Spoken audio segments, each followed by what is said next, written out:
Okay, good morning. Good morning. How you doing this morning? I'm good, thank you. Loving this weather. Loving this weather. God knows I am. No snow. Oh, Lord have mercy. Yeah. I'm Pat Michael. I'm a volunteer with the Middletown Historical Society, and I'm here with Keith Schneider, who's our videographer. And we're here at the Appoquinimink Community Library in Middletown, Delaware. And what the Historical Society is trying to do is to document in video, based on your memories and experiences, the history of Middletown from the 1900s to today. So we're glad that you're here. Relax, and I'll have some questions for you, and we'll go from there. Okay. What is your name, and do you have a nickname? I don't have a nickname. Never did have it. What they call me, used to call me Little Edna because my grandmother's name was Edna. But I really don't have a legitimate nickname. But my real name is Edna, Edna Cale, with a C, C-A-L-E. They think I'm a vegetable, but I'm a C. And so that's my name. I've been in Middletown all my life. Well, not Middletown so much as a little town called Mount Pleasant, but it's also Middletown.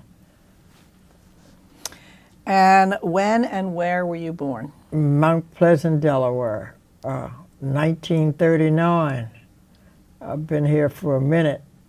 How did your family come to live here?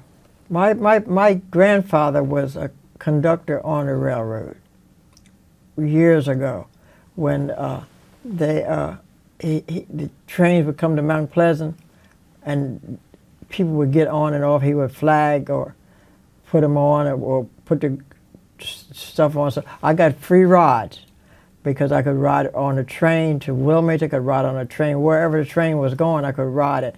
And so that's how I came here. My mother was born here also in a little town called Mount Pleasant. Yeah. Well, were there other family members here or just your immediate family? There was other families members here. There was about 5 of us, five different families that was around in the area. We all grew up together.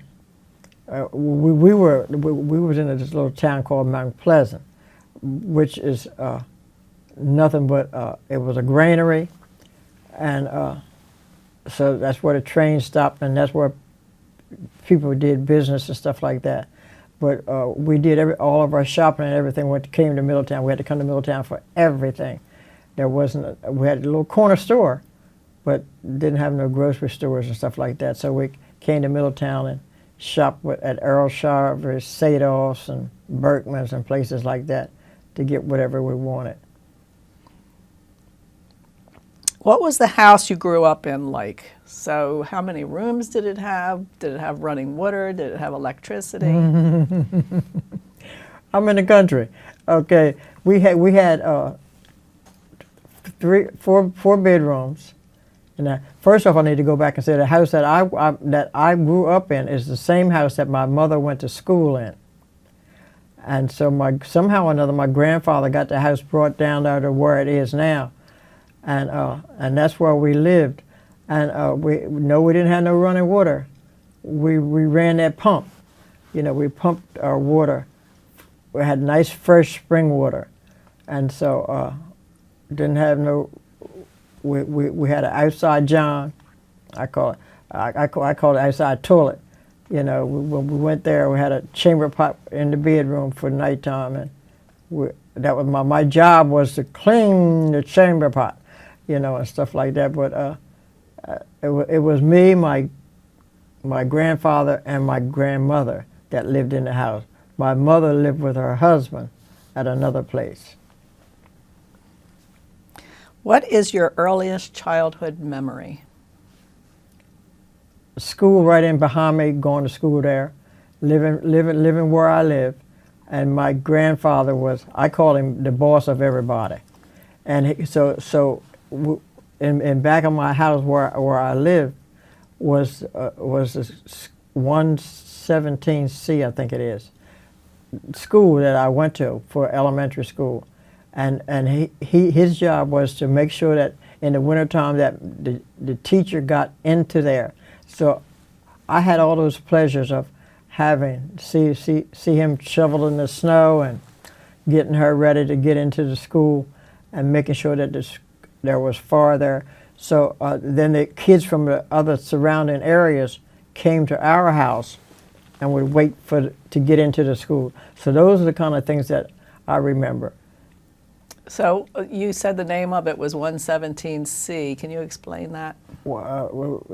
DuPont built a whole lot of schools for colored people, and so they named them as 119C, 117C, one whatever C, but C stand for colored. And the road that the school went on was called Colored School Lane. They changed it after the developments started coming up there because white folk didn't want to be on Colored School Lane. So I don't even know what they call it now, but they call it something else now. Is the school still there, do you know? The school's still there, but somebody bought it and converted it to a house. And so in back of it now is a house, and they have everything is the same shape and everything. Nothing has changed for the school. What kind of games did you play growing up? Plaiting the grass. We would plait grass. We would get on the grass. There's a certain kind of grass that you could plait. And so we would plait grass, make mud pies and stuff like that. In back of the school in the wintertime, there was a pond. And then we would skate on this pond. That was our skating area. We didn't have no skates. We skated with our shoes and stuff like that. So plaiting grass, making mud pies, and just this would be our house. We would take our barrettes and stuff, and any kind of things that we could make out of braids and stuff like that. We didn't have stuff. We had to make our own. Make everything that we wanted. You know, if we wanted to, the school had little games over there for the kids when we were younger. You know, you would climb the monkey bars and stuff like that, and seesaw and stuff like that. We had that over there, but we weren't allowed to use it because it belonged to the school. But we would sneak over there and do things like that. Yeah. What was your favorite thing to do for fun? Like Plait grass and make mud pies. and go ice skating. Yeah, and go ice skating in the wintertime, yeah. Did you go to the beach or the Oh, movies? no. Beaches, we weren't allowed to. I was black. I was African American. And so those things were not open to us. You know, some friends of mine years later when we got in high school, they got a job down in Rehoboth, but they only got the job there, but they couldn't, we couldn't go there and swim and stuff like that. We had a beach called Salisbury, Spira's Beach down in Maryland that we would, our parents would get a bus and would take us there in the summertime, but that was the only time we had a beach. Has that changed? That development, it was a black-owned community, and people didn't keep up with the taxes and stuff like that. So now it's a development. So it has really changed. Yes. What was school like for you as a child? What were your best and worst subjects? Worst subject was all of them. Somebody said, if you could go back, what years would you go back to? I said any year that didn't have mathematics or English. I said because I hated we had to hanging participles and all that kind of stuff with English, nothing like they do now. I said and me and math just didn't get along. I said so. I did well. I passed, you know, because the school that I went to was a one-room school, so it was first, second, third, fourth, and fifth. It was first through sixth grade. So I went from this bench over here, first grade, to this bench over here, second grade, to, you know, like that, and finally got over to the window for the sixth grade, and that's where it stopped. And then after that, I would catch a bus. And it would bring me to Middletown. To which school? I went bring me to Middletown to church because we didn't have no schools then. They had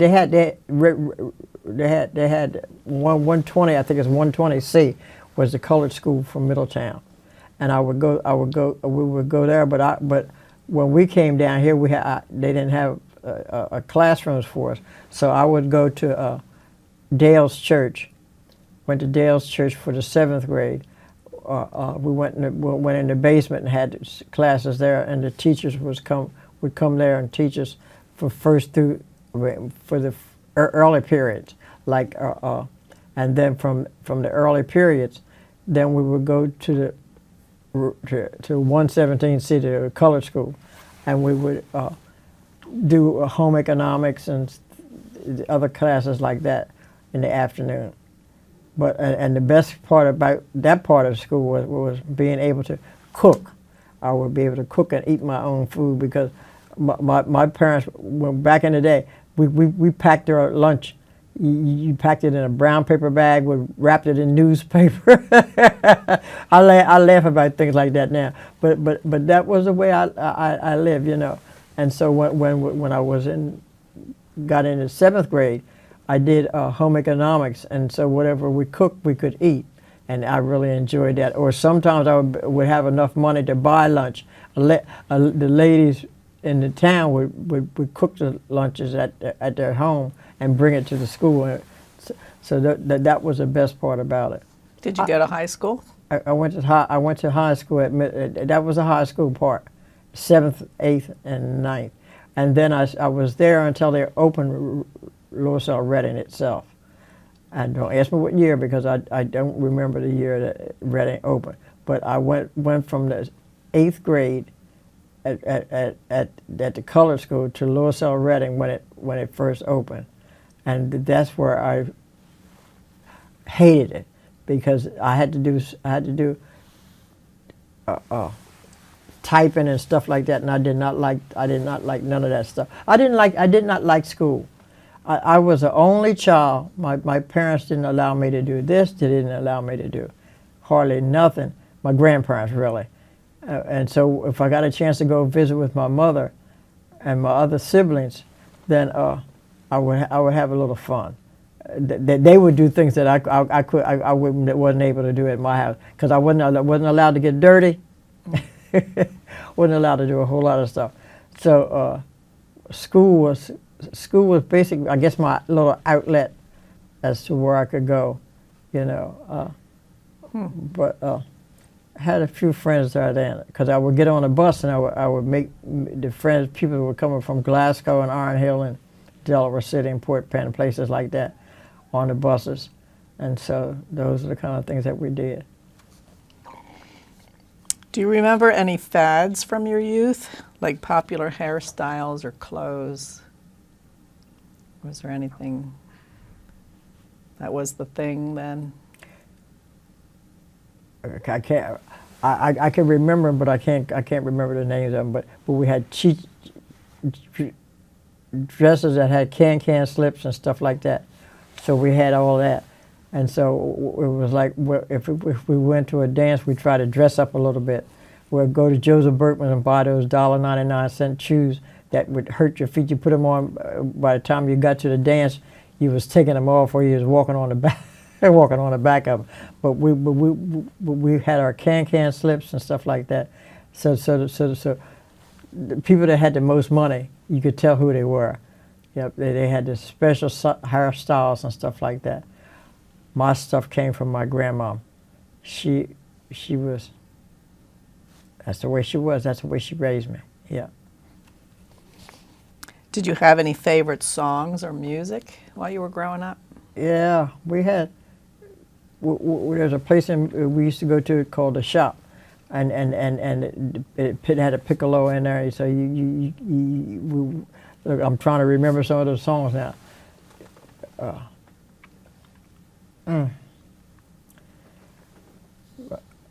I had a seizure, and so I had some memory loss. And that's okay. If you don't remember, it's okay. Okay, yeah, but we had some music. So I would sneak off from school and go up there when the piccolo man was coming in to change the music. and we would go in there and find out what was the new music was, and whoever had money would put a quarter in the machine, play the music, and then run back down to the school. The other thing that we did, we stuck around and tried to smoke, buying cigarettes by the, you didn't buy cigarettes by the pack, you bought them singles. And so we would sit up to the shop. Well, we didn't sit in the shop because the lady didn't allow us to do it. But we would sit up to the shop and smoke our cigarettes and listen to the newest music and stuff like that. And so, yeah, we had several music, James Brown, Fats Domino, all those kind of people like that. All the big ones. Yeah. Did you have any pets? And if so, what kind and what were their names? Didn't have no pets. I wasn't allowed to have pets. I was allowed to work in them gardens, pick them tomatoes and bud them, what we call it budding beans. You know, beans that had buds on, bugs on them. We had to get that off early in the morning. They would get me up early in the morning. My grandmother, grandfather, and I, we'd be out in that garden. Yeah, but I worked. I really worked, yeah. What was your religion growing up, and which church did you attend? There's a little church in Armstrong called Ringo Chapel, and that's where I went to church. My grandfather also was boss at that church. I say boss. My grandfather, I call him trustee of everything. He was, I walked from Mount Pleasant, which is about 4 miles, to Armstrong, to church every Sunday morning, whether it's winter or summer or whatever. It was at that time it wasn't fun. So now I think about it, it was fun to go. And then we would go home, steal peaches out of Everett Meredith's lot, and then he would chunk us because he didn't want us in his you know. It was racism, really strong racism back in the day, and he would call us all kind of names. But we would still get the peaches and the apples off of that tree or on the ground, and run up the road. Yep, because it was 5 families up in there, and we all went to church at the same place, and we all did the same things, and so that's what we did. That was our fun. Yep, and then we were. Were you ever mentioned in the newspaper or other publications? Years later, I was, a friend of mine was trying to tell me about going back to college, going to school and getting my degree. And so I was mentioned in Delaware, the newspaper came out, I think of the name, not transcript. News Journal? Yeah, News Journal. I was mentioned in the News Journal because I went back to school, they called it re-entry. And so I got a scholarship to go back to school, and went there for Del State for. I didn't like it because I went there and it was young kids that was there, and so I was now pretty close to being I wasn't an adult, and so they did not believe nothing that had ever happened, you know, like when they was talking about the history of racism and stuff like that. Oh no, people didn't do that. People didn't do that because they had no ideas. As it is now, still don't have ideas of what really happened. Yeah, but I played basketball, and when I played basketball, girls team you only played half court. So I was a guard, and so I stayed down this end. And my other people, the forwards, I was on the other end. So that's how we played basketball. But me and my girlfriend, Claire, who also lived at Mount Pleasant, we was the biggest ones on the team. And they had suits for everybody except for us. They had to go buy a special kind of suit for us because we were so big and tall. Big and tall. I used to. They got pictures of us in a yearbook. I tell everybody, I felt so awkward, you know. Things was just awkward for me back growing up, you know. But I was determined to make it, and did make it a little ways, yeah. What world events had the most impact on you while you were growing up? And did any of them personally affect your family? I try not to think about those kind of things because, like I said, racism was, you know, first off, we had stamps, green stamps and whatever other kind of stamps you could get, and you could only buy so much sugar, you could only buy so much flour, so much of this and so much of that. So and my grandmother did not allow me to buy chocolate ice cream because it was considered racist, you know. So I had to always buy vanilla, and I loved chocolate, but she didn't allow me to do it. So those kind of things happen. So when I would get on the train to go somewhere, she and I had to sit at certain spots on the train. Like she had family down in Maryland, so we would go down there for a weekend, but getting on the train was a hassle, you know. She told me, she said, Edna, said, I'm glad you were born now than when I was born. Said, because you would be dead because you don't keep your mouth closed. You ask too many questions. You're too nosy, you know, and you can't do that. Because she worked for a lady who had cancer real bad. The lady wanted shortbread, but she would not allow my grandmother to make her shortbread. My grandmother had to take the flour and everything upstairs to her so that she could mix it up, because my grandmother was about your complexion, almost your complexion. But she said that black was coming off of her into the flour. So those are the kind of things that I was constantly dealing with as a child coming up. And those are the kind of things that impacted my family. They still tell me that, Edna, you still got a mouth that's going to cause you some trouble, you know, but if you ask me, I'm going to tell you, you know, and those are the kind of things that hurt. And then I had a lady that lived on a farm called Dixie Robb, and she, I used to babysit her. I don't know why I was babysitting her, because her kids were the same age I was that I was babysitting, but she had some younger kids, and I would watch her kids, and she was a really influential person in my life. She kept my parents involved in the politics. That's how Redding got the name, because she kept them abreast as to what was going on in Dover. She and another cousin of mine had the cars that they had, and they would go down there and argue about different points that they needed. We had a creamery in Mount Pleasant, and they was trying to get rid of it, and it was on her property, and so my parents went with her to make sure that she could keep her creamery. I mean, different things like that. And so then later on in life, when I started having children, we didn't know nothing about birth control. And so she was trying to introduce me to birth control. What in the world are you talking about? But then then I had a child, and so I was trying to get nun support. She took me to Elkington because the father lived in Maryland, and they said, we don't do bastard kids. So those are the kind of things, I mean, that was constantly in my face in my life. So as I continued to grow up, black history started becoming prominent, and 90% of the time I wore African clothes. So they told me when I was looking for a job, they said, Edna said, you can't get no job looking like that. And so I had to change my clothes, what I was wearing, to an interview and stuff like that. I mean, those are the kind of things that happened. When I was trying to get nun support, she took me to Elkington, and then she really argued with them about my child wasn't a bastard, you know, and that he was a human being. I didn't get no nun support there because they wasn't going to give it to me, you know.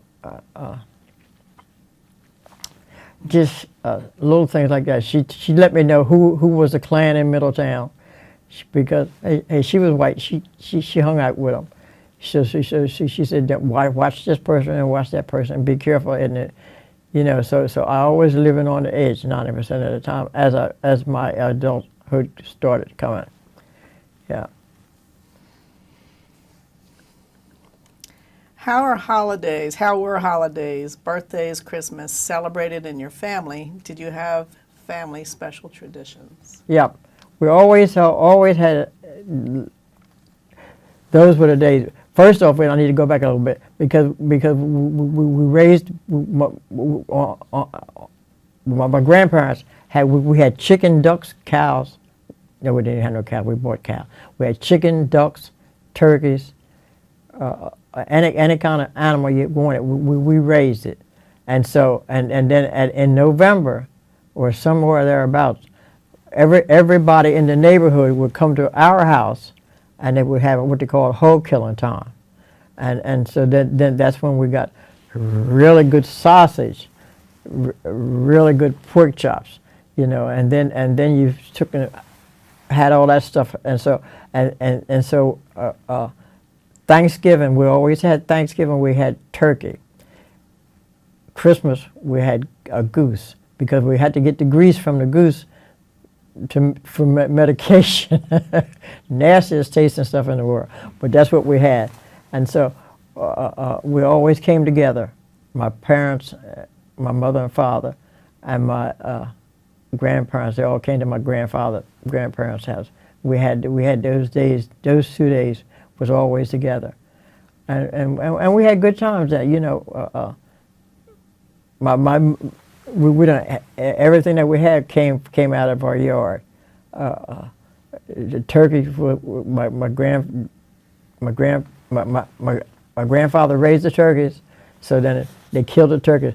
The other thing that was crazy was we had chickens, and you had to take the chicken and wring his neck. What a Lord of mercy! Grab that chicken. They said, didn't it bite you? I said, no. I said, but I had to do it because that's what they said I had to do. So I had to take that chicken neck and wring it, and then I wouldn't eat chicken. I wouldn't eat it. And then when I started having kids, they found out that the pig came out of the yard, or that the cow came from somebody's farm, and so when I had the meat put in the freezer. And when I would bring it home, I had to take it out of the paper so that they wouldn't know where the meat, because they wasn't going to eat it. So it was little things like that, you know. But we raised everything. We grew everything. The garden was everything. We would go on a railroad track and get blackberries. And You had your own little farm. Yes. What do you know about your family's surname? Nothing. A couple of times I tried to do whatever that thing Ancestry. is. Yep, and my grandfather was born in a little town called Hollywood, Maryland, and so I got some information from the senior center that said he wasn't born there. And so then I tried to look him up, found some family members, but nothing worked out. So I know nothing about that, and I keep saying I'm going to do it, but now my attention span is short, so I don't know nothing about it. How is the world today different from when it was like when you were a child? Is it different today? Is it different? Is it different? Yes, it's different. Yes.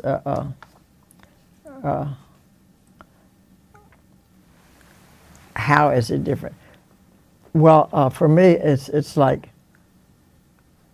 I was able to get an education, so I was able to go into different areas of different cultures, and talk to people, and I did alcohol and drug counseling, so I was able to do that with different races and stuff like that, and have conversations with them. So while we was talking about the addictions or whatever the issues were that they were dealing with, I was also learning about different people and how they lived and stuff like that.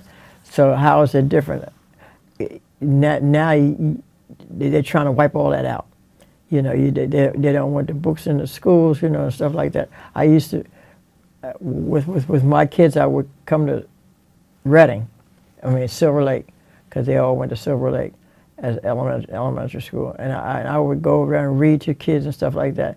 You're not allowed to go into schools no more, you know.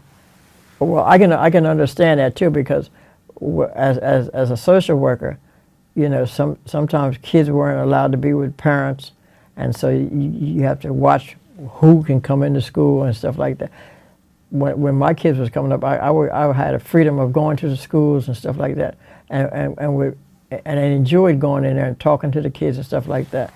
I spent some time in the school as a, I guess you'd call it, a person that dealt with kids that had problems, and I started a little club with them, and so then the kids got to the place where they wanted to come to me because we would do things. I knew nothing about academics, so what I did was something to keep them quiet, and so they would do chess and stuff like that, and I knew nothing about chess either, but they knew a little bit about it, so they would come in there and they would do chess and stuff like that, and start a little chess club for themselves, you know. But teachers didn't like that because they were supposed to be coming in there, they're supposed to be punished, you know. I was supposed to be punishing them, and so I don't know how they do it now, but that's how that's what I enjoyed. That's what I enjoyed about the academics. How the world is different now. You can't go into schools. You can't talk to people like you used to. You can't. Better not have a conversation about race and stuff like that. You know. But if the kids would ask me, you know, we would. Janet Baldwin would have all different kind of cultures, whatever the cultures were in our classroom. She would have them there, and she would have someone from those cultures come in and talk to them about how they lived and stuff like that. And it's something similar to what I'm doing now, except I could remember a little better then. Yeah. Is there a naming tradition in your family, such as always giving the firstborn son the name of his paternal grandfather? My brother is named after my grandfather, William Alfred Dickerson. Reverend Bill is coming. Yeah. That's part of my family's name. That's my grandfather. Reverend Bill is the third. My brother's Junior is the second. I named my son after his dad, but my daughter said she wasn't going to do that to her kids. Yeah, so my grandson's now playing basketball in Belgium. I mean, Barcelona. Wait a minute, let me get it right. Because he's going to be playing, I'm concerned right now for the world as it is now, because he's going to be playing basketball in Dubai. And it's just scary. My son played basketball, got a college, got a degree to play basketball. And he does well. My son has retired 3 or 4 times, you know, from the state, from the county, and now he's with somebody. He's working somewhere. Yep. Considering that we're about to celebrate the 250th anniversary of our country this year, what stories have come down to you about your parents, grandparents, or more distant ancestors? Nothing. Mm-mm. Are there any stories about famous or infamous relatives in your family? No. Not giving away too much, but. No, I don't have no famous. We don't have no famous people in our family.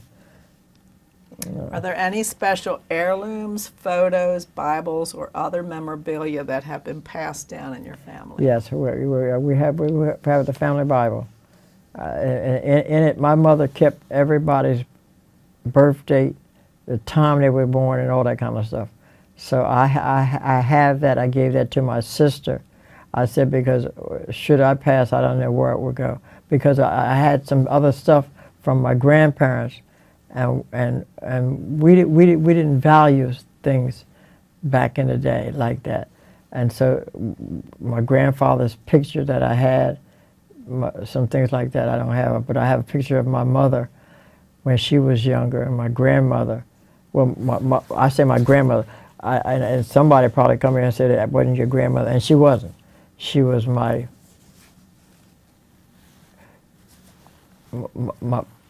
my, her name was Edna, and I was named after her, but she was my grandfather's second wife, you know, but she was grandma, you know, and so I got pictures of them and stuff like that.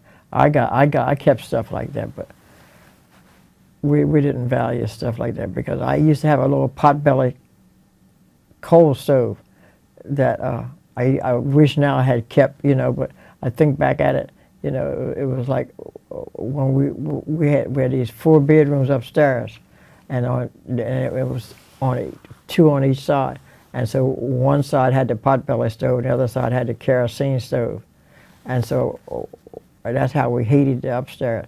Or back in the day, you know, you had to. My mother didn't believe in gas stoves. She did not want no gas stove, did not want no kerosene stove, you know. So everything was coal and wood and stuff like that. So we had all those kind of things like that. Well, I know we wasn't going to keep them, but that's how we heated the downstairs, and that's basically it. What was the full name of your spouse, and can you tell us about him? Okay, his name was George Albert. He worked in he worked at Deemer Steel in Newcastle. Deemers? Deemer Steel in Newcastle, and his family worked at Cooch's Bridge, Cooch's. So that if anything was famous in my family, it was because of my husband and his mother working at Cooch's Bridge, you know, because Cooch's was a famous people back in Glasgow, and He worked at their house? no, his mother did. His mother did. No, he worked. My husband worked at Deemer Steel. That's basically it. They party. Well, I mean, something about talking about partying. Now, back in the day, that was what they did. Party. Weekend, get off work and you had this beer, you had that. My husband would go down in Maryland and get fish and stuff like that and bring them home and process them and put them in the freezer and stuff like that. But nothing famous. When and how did you two meet? Partying. Place called the Cotton Club. The Cotton Club in Middletown. When I got old enough to go in there, because the Drapers didn't allow us to come in there. They first off, their kids were teachers, so their kids knew everybody. So you didn't get into the Cotton Club unless you was old enough to go in there and drink, you know. So when I got old enough to go in there, I was in the Cotton Club, and that's how we met, partying. Yep. And when you got married, did you have, where did you get married at, and did you have a celebration? No. Money didn't allow that. But we got married in Elkton. I got married at Elkton, and came home and did nothing. I've been trying to remember. I don't even remember us doing anything. Because I had my license almost a year before we got married, you know. But we got married and came on home. And had to get married because before my license expired. Okay. How did your what did your family enjoy doing together? Like your family, your husband and kids? My husband loved to play games, like pinochle and stuff like that. So he would do that kind of stuff like that. As did my great grandparents. They checkers and pinochle, and on Saturdays we would get together. A group of us, husband and wives, would get together and play a game, board game, pennies and stuff like that. So those are the kind of things that we would do almost every weekend, like that. Yeah. or they were the friends. My husband comes from a family called the Cales. Cales is a big family in Middletown, and so they all would get together. They would either have turtle. I swore I would never eat a turtle, but I did because they cooked that turtle and it tasted so good I thought I was eating chicken. I really did, and then my hands got sticky. I said, "Well, what is this?" I said the bus. Or Christmas time, the women would get together and make donuts and stuff like that, make homemade root beer and stuff. Those are the traditions that we had. Up until about 2 years ago, I used to make all the donuts in my family because nobody else wanted to do it, and that's work. It is work. But those are the kind of things that we would do for fun. You know, we'd go from house to house, and we'd call them. Didn't call them block party. We didn't call it block party. We called it something else. I can't remember now. But anyhow, that's what we would do. You know. What was your profession and how did you choose it? You kind of talked a little bit about it earlier. Okay. I became, in the beginning I did housework. That's how I lost this finger. Because I didn't have to work. My husband worked and provided for us. But if I wanted to go on vacation or something like that, I had to earn my money. So I belonged to an organization called the Eastern Stars, and we would do bus trips and things like that, going different places. So if I wanted to go, I had to earn my money to go, and just work anywhere I could get some job, make some money, and that's how we did it. And my husband didn't like travel.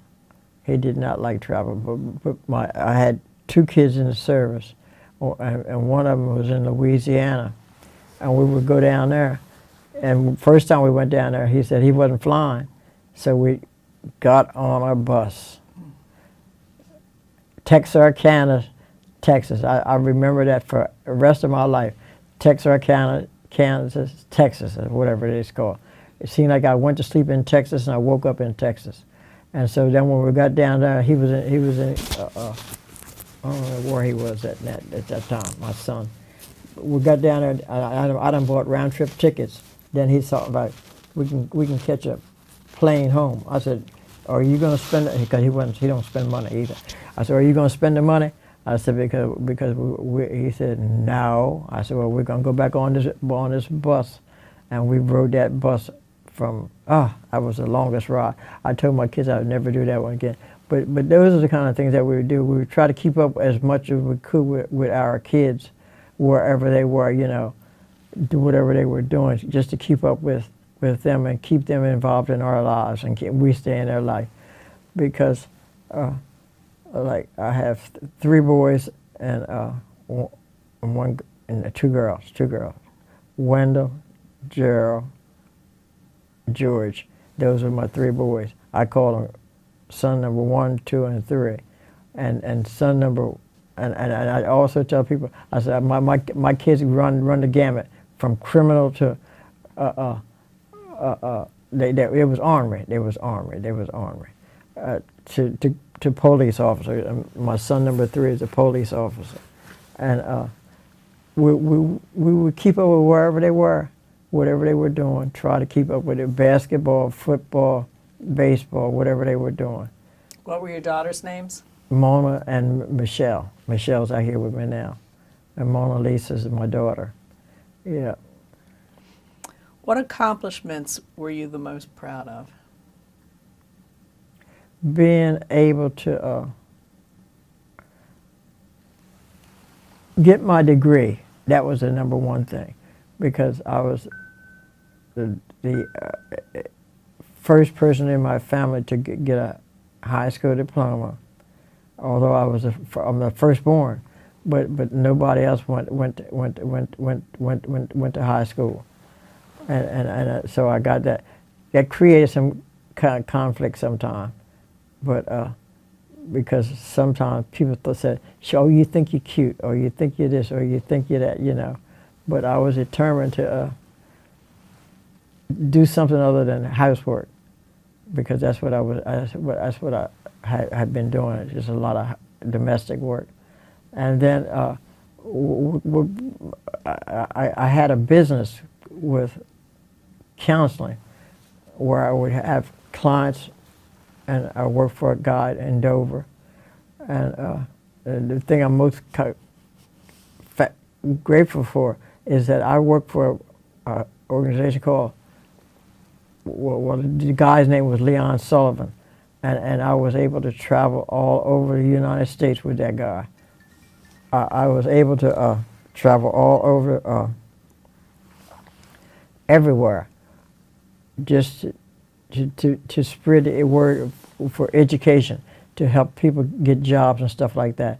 And so we started a program in Middletown called OIC, Opportunities of America. And I would bring people into that program from Middletown. And they would, several people got jobs and lived a decent life. They got jobs at places like Blue Cross over Delaware City, Getty Oil, and places like that, and had a decent life, and that program lasted for about 4 years, and then after a while, funds got tight, but it was good. It was good. That's the thing I'm most grateful for, because it also allowed people to know who I was, and so like when you came and asked me about different people, like I said, I was always meddling in people's business, because if as a social worker for Child Protective Services, I would have these kids, and these parents would come in and tell me these fabulous, non-truthful stories about how this happened to the child and stuff like that. But I had to let them know, I was able to say no to a lot of people, and yes to some people, and so that's what makes I'm most famous for, the ability to do that. How has the recent development affected the area here in Middletown? Put so much traffic in the community. That's what I say all the time. I say that all the time because people come here. I've been here all my life, and people come here and they complain. I said, did you think when you came here that you was going to be the only person that was going to come to Middletown? I said, because no, we had to have more than you. I said, they said, well, they had no business putting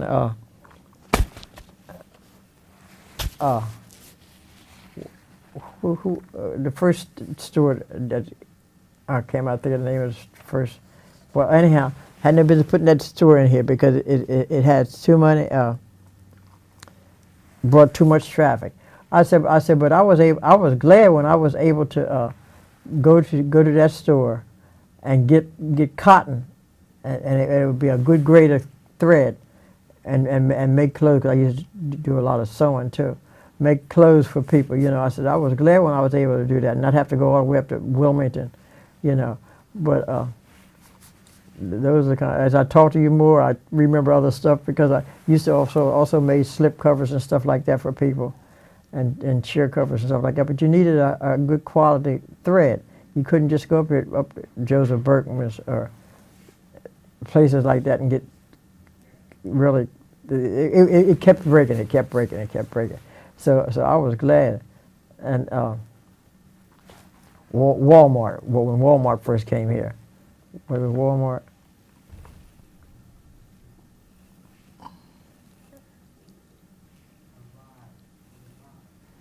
Rod's here. Okay. So we'll just finish up then, because you have to get your ride. What do you want people to remember most about yourself, your family, their business? That I love people. I really love people. I would always love to be with people. I tell them I'm coming. And I will always be around people.